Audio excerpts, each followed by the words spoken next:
Graça e paz, amados. Que Deus abençoe muito sua vida. Quero te convidar a um tempo de jejum de 40 dias que vai mudar a sua vida. Nesses próximos minutos, quero falar desse jejum de 40 dias e do porquê, qual a razão de nós estarmos fazendo esse jejum. O texto que eu vou usar é o de 1 Samuel capítulo 17, a batalha de Davi contra o gigante Golias, o filisteu. Todos nós conhecemos muito bem essa história, até mesmo crianças já ouviram falar sobre ela. Quando Israel se acampa em um monte e os filisteus no outro monte, e no meio disso um riacho. E Golias, ali por 40 dias, desafiava Israel, esperando por um voluntário para a batalha. E a nação que perdesse passaria a ser escravo da vitoriosa. Sabemos que Davi estava ali porque os seus irmãos estavam na batalha, e segundo uma direção do seu pai Jessé, foi pegar informação. Davi então ouviu a afronta do gigante e quis saber o que aconteceria com aquele que vencesse aquela batalha. E a resposta está no versículo 25 de 1 Samuel capítulo 17, que diz que aquele que matasse o rei o acumularia de grandes riquezas, lhe daria por mulher a sua filha, e a casa do seu pai isentaria de impostos em Israel. Davi então se anima e se voluntaria para aquela batalha. Mais que depressa pegam Davi e levam ele até Saul. E Saul, ao olhar para Davi, diz que não havia condições de Davi lutar contra Golias. Deve ter visto em Davi um jovem franzinho, jovem, sem marcas de batalha. Mas Davi apela dizendo ao rei que uma vez no campo ele já havia matado um leão e um urso. Como Davi já tinha tido aquela experiência e Saul não tinha o que fazer, não tinha nenhum outro nome, deixa Davi ir, coloca sobre ele a sua armadura, seu capacete de bronze e fala para Davi ir para a batalha com aquilo. Davi coloca tudo aquilo e percebe que não ia conseguir vencer Golias com aquela roupa. E ele então tira tudo aquilo, pega o seu equipamento de pastor, seu cajado, sua funda, 5 pedras lisas no ribeiro e vai para a batalha. Eu gostaria agora de ganhar esse tempo com você para você entender o jejum e entender os aspectos espirituais dessa batalha, para você entrar no jejum de maneira correta, num propósito correto. 40 foi o tempo em que Golias, o filisteu, afrontou Israel. 40, lembre-se, fala de mudanças. O Velho Testamento está cheio de histórias que tipificam coisas espirituais. Fala de coisas do céu, fala de Jesus, do Messias, dos últimos dias, de batalhas espirituais. Eu quero que você entenda 2 aspectos no mundo espiritual em batalha. O primeiro está lá em Deuteronômio 7:1, que nós não lemos, mas a palavra de Deus nos ensina que quando Israel foi entrar na terra prometida, tinham 7 nações mais numerosas e mais poderosas. Essas nações eram os heteus, girgazeus, amorreus, cananeus, ferezeus, heveus e jebuseus. Quando lemos em Deuteronômio 7:1, a gente fica sabendo que essas nações tinham características diferentes, bem peculiares. Algumas eram nômades que não se prendiam a nada, não tinham raiz, outras eram idólatras, outras eram violentas, outras viviam no lodo, na sujeira, etc. Essas nações, então, representam tudo aquilo que estava dentro de nós antes de nós nos convertermos. Antes de nascer de novo, muitas tradições e princípios que recebemos de muitas pessoas, dos nossos pais, antes de aceitar Jesus, estava aqui dentro de nós. Mas após aceitar Jesus, por causa do nome poderoso de Jesus e da palavra, nós fomos lavados, limpos. Quero te dar um exemplo disso. Quando eu me converti, ou melhor, quando eu nasci de novo, conforme diz lá em João 3, eu percebi que havia muitas coisas dentro de mim que eu havia aprendido por meio da minha experiência familiar, profissional e experiências de vida. Havia muitas coisas que quando eu comecei a olhar para a palavra de Deus, eu percebi que eu precisava arrancar aquilo da minha vida, assim como aquelas 7 nações tinham que ser arrancadas da terra de Canaã, de uma vez por todas. Práticas religiosas que nunca estiveram na palavra de Deus, medos, muitas coisas que eu praticava e que eu dizia, depois de convertido, isso tem que sair da minha vida. Eu preciso vencer essa batalha. Essas nações já estavam na terra de Israel, que Israel passaria a possuir. Assim também essas coisas já estavam dentro de mim. Isso então simboliza o quê? Um controle de demônios sobre a minha vida para que eu continue vivendo as coisas antigas. Uma batalha após a outra, era uma guerra dentro de mim. O espírito versus a carne e demônios querendo prevalecer. Mas aqui em 1 Samuel capítulo 17, nós temos uma segunda revelação de batalha sobre os filisteus. Povo de origem incerta, porém agora em 2016 foram achados em um sítio arqueológico um grande cemitério de filisteus com muita ossada. Perceba, os filisteus não estavam em Canaã, eles não fazem parte das 7 nações.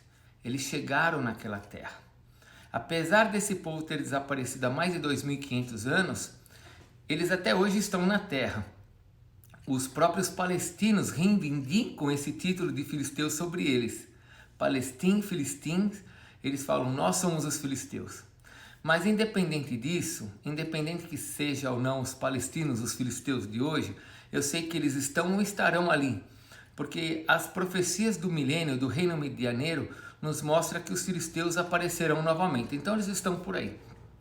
Os filisteus, eles eram extremamente perversos, cruéis. Quando eles dominavam sobre alguém, eles não somente escravizavam, roubando, matando, mas também faziam parte da sua cultura o alegrar-se com o sofrimento humano. Era algo prazeroso para eles ver as pessoas sofrendo. Os filisteus nos mostram ainda um diferencial de grandeza demoníaca. Haviam os filisteus normais e os gigantes. Falando então de poderes maiores, de entidades maiores, de demônios maiores. Outra coisa interessante é que os filisteus, eles habitavam em 5 cidades, uma pentápolis. Asdod, Ascalão, Ecrom, Gaza e Gate. Isso pode me fazer pensar em 5 continentes, mas este é um outro assunto. Talvez mais tarde a gente fale sobre isso. Os filisteus então me falam de um exército de demônios que aparecem na minha vida com o objetivo de me levar como escravo. Não faz parte da minha história, não faz parte do que eu estou acostumado, das tradições da minha família, do que eu aprendi. Eles vêm com coisas muitas vezes novas, diferentes das tradições dos meus pais, da minha própria tradição, da minha conduta de vida, trazendo coisas que me escravizem. Eles representam uma entidade que quer me escravizar, me levar à prática de coisas novas para destruir toda a minha geração. É uma perversão. Eu tenho que então perceber a vinda desta entidade para destruir a minha geração, fazendo com que eu cometa pecados novos e que muitas vezes minha família nunca viveu. Eu já vi pais dizendo em aconselhamento coisas assim: por que isso aconteceu? Nós nunca fizemos isso na minha casa, a minha família nunca fez isso. Isso parece algo totalmente fora dos padrões da minha família. Eu já vi pessoas dizendo assim: por que eu fiz isso? Daí vem os abortos, as práticas sexuais abomináveis, os assassinatos, homicídios, adultérios, roubos, suicídios. Esse tipo de demônio, ele tem o objetivo de gerar algo novo na nossa vida, para nos escravizar e para destruir a nossa geração. Por isso que a Bíblia diz, em 1 Samuel 17, versículo 25, sobre 3 coisas lindas de quem derrubar esse gigante, quem vencer esse gigante. A quem o matar, o rei acumulará de grandes riquezas, e lhe dará por mulher a filha e a casa do seu pai, isentará de impostos em Israel. Veja 3 coisas interessantes. Riqueza fala de prosperidade, fala de tranquilidade. Dar a filha como mulher, isso fala de descendentes abençoados, uma família abençoada. E não pagar impostos, isso fala de uma libertação de geração.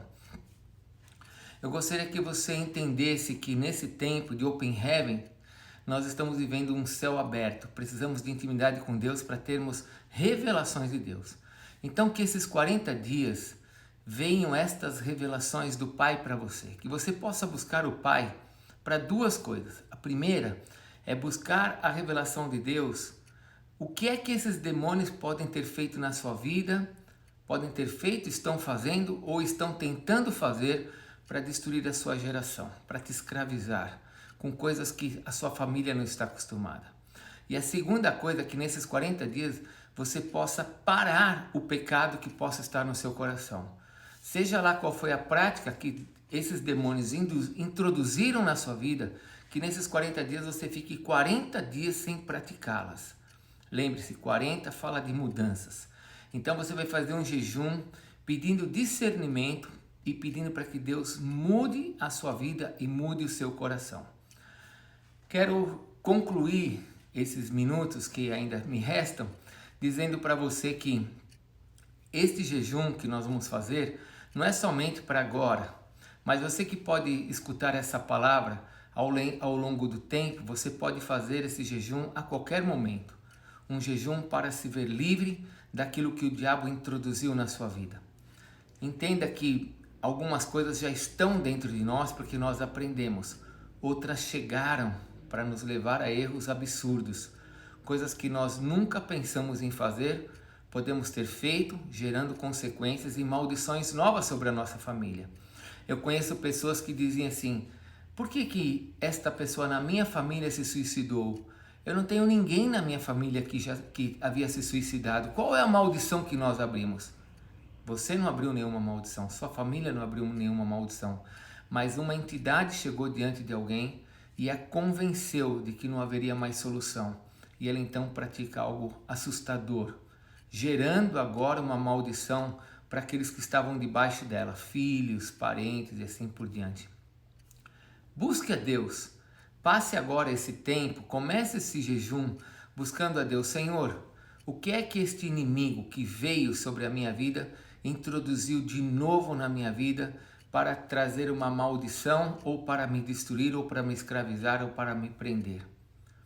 3 coisas que o Senhor vai fazer nesse tempo de 40 dias. Primeiro, receba em nome de Jesus. Você vai ser próspero. Você vai começar a ter uma alma próspera, um espírito próspero, um corpo próspero, longe desse tempo de escravidão que os demônios podem ter colocado sobre a sua vida. Segunda coisa, seus filhos, sua família. Você vai se casar com a filha do rei. Seu filho, sua família serão abençoados. Não viverão desta maldição. Terceira coisa, vocês não pagarão mais impostos. Somos livres. É uma geração livre. Toda a nossa família é livre. Aquilo que o demônio começou, aquilo que os demônios começaram, não prevalecerão sobre nós. Amém? Que Deus te abençoe, que você se anime e se prepare, porque nesses 40 dias, de segunda a segunda, não vamos parar de sábado e domingo, mas 40 dias seguidos. Nesses 40 dias eu estarei colocando sempre um estudo novo para que você possa meditar e fortalecer a sua alma nesses 40 dias. Que o Espírito de Deus fale com você, trazendo revelações e te abençoando em nome de Jesus. Graça e paz.